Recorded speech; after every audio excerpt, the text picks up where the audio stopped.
Welcome to Kirsty TV. My guest today, Stacey Doss, is an incredible woman who has spent the past 4 years fighting a bitter custody battle to keep the rights of her adopted daughter, whom she has had since birth.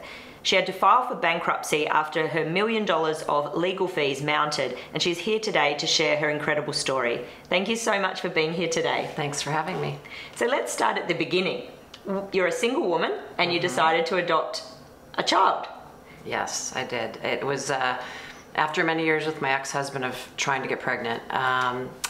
We then separated, and I thought, wow, you know, I keep trying to create a family and add members to it, and members keep leaving. And someone said to me, why don't you consider adopting on your own? And I said, that sounds like something I would do. Yeah. A little bit out of the box and unconventional. And so I started looking into it, and I decided one day that was what was going to make me happy, to build a family. And back then, did you have any inkling that things could go wrong? Had you even thought about? Yeah, I mean, I'd heard stories and things, but I felt like I had been the infertility and the divorce and everything that came before that. I felt like, gosh, you know, I've been through a lot of tough stuff. I can handle anything. You know, I had no idea what was coming, but I knew there could be problems. But I'm not one of those people. I'm sort of leap and the net will appear kind of philosophy. Yeah. So I decided to go ahead and give it a try. And when did you get to see her for the first time? She was almost 24 hours old. Birth mother went into labor. I thought I had a month to prepare. I actually had 2 weeks to prepare. She went into labor early, and she called me, and I thought she was calling me to tell me that she was in labor, because I had gotten an email saying she was in labor from my adoption agency. Yep. And we're talking. You know, how are you pushing? How's it going? And she said, oh, I already had her, because it was her fourth child. So I said, oh my gosh. And then it dawned on me, I have a baby in Ohio. I'm in California, and she's alone, and I need to get there. So then the panic started, and the packing and the running around. And my mom was at my house when I got the call, so we both flipped out. My mom said to me, wait, she can't be born yet. I have a hair appointment on Tuesday. Yeah, we might have to wait on that. I don't think you're gonna make it. That's so funny. So you flew straight out, and how did it go the first time you laid eyes on baby? Oh, it was just, they brought her into this little private room, and you know, I didn't know how I was going to feel or how to feel. I was tired. I was in shock. I was, you know, I had every emotion you can possibly think of. Just like a mother who's just delivered. Yes, exactly. How do I connect? How is this supposed to happen? And it was pretty amazing. I mean, you just look at this little creature and you think, my gosh, that's my daughter. And it happens pretty instantaneously. And so straight after the birth, there were problems, and the birth father came back into the picture. Yes. So what happened there? Well, the way it happened was birth mother had told the adoption agency and myself that she did not know who birth father was. She was telling birth father that she was going to have the baby and keep it. As far as I can tell from and what she I had know. other children with him. She had 2 other children with him, 2 other girls. And he had 4 children altogether? Vanessa was his 5th child. Okay. Yeah, he had 2 children with his ex-wife, 2 children with Vanessa's birth mother, and then Vanessa.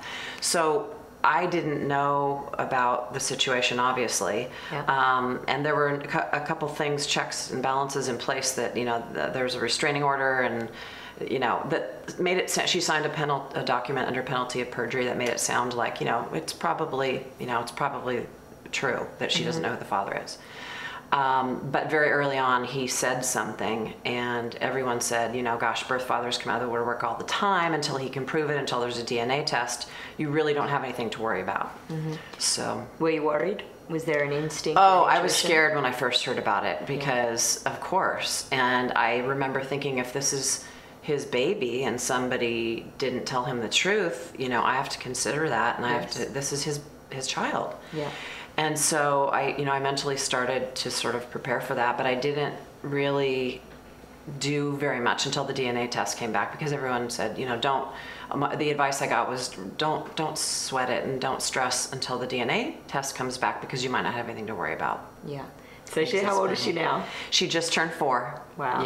Yeah. So it's been a tough 4 years for you, though. Yeah. A long 4 years. Yeah. So when did things start to go so wrong? Let's see. She was almost 6 months old when the DNA test came back, and I wrote him a letter. And I said, we're in a very bad situation. We both got lied to, and this is a really bad situation, and there's sort of a baby's life in the balance. And what can we do? You know, can we talk? There's got to be something we can do. And I was prepared. I mean, if he genuinely wanted his child, and he genuinely was interested in taking care of her, and he genuinely didn't know anything about it, on and on. But I met him.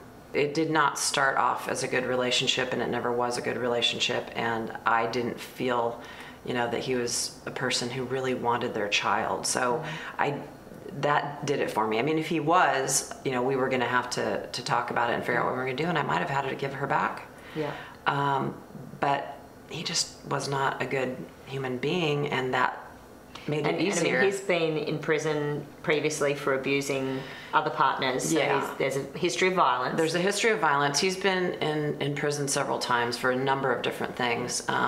But the incident where he almost killed Vanessa's birth mother was the one that, after I read that report, I just said, I don't think any child should be around this man. And then I found out he didn't have custody of any of his children, and never had. And so I started to wonder, what does he want? What does he want? Because exactly. He's not, even if he got her back, he couldn't raise her. It would have gone to his mother.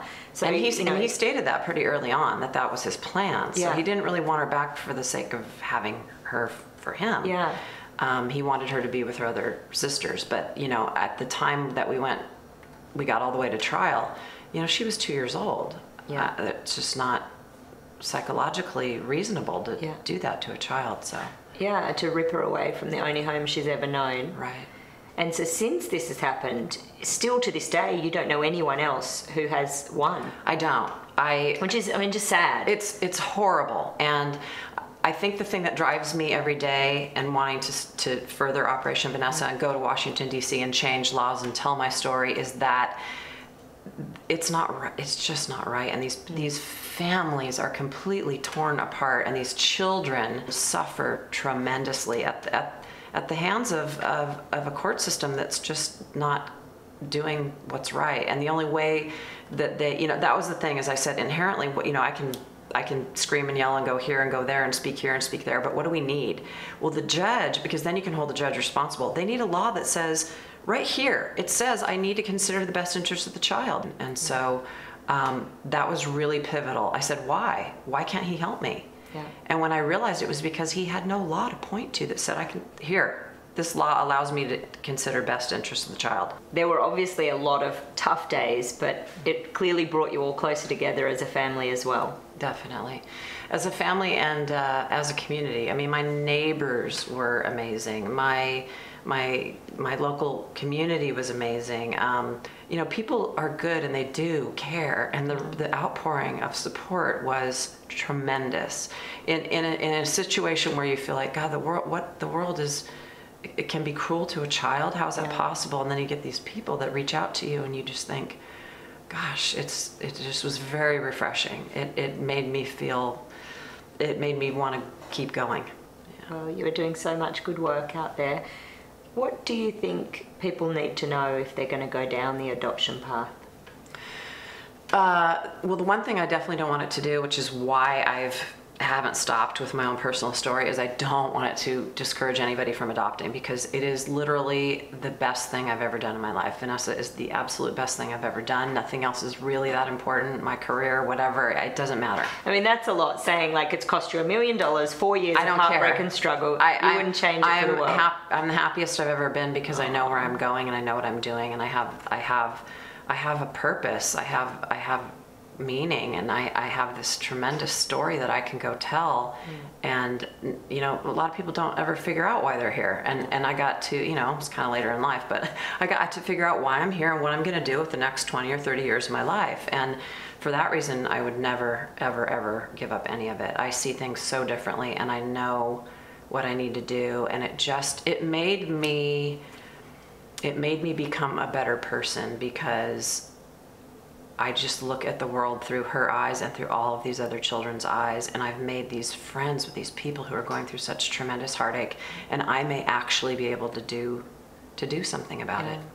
Thank you so much for being here today and sharing your story.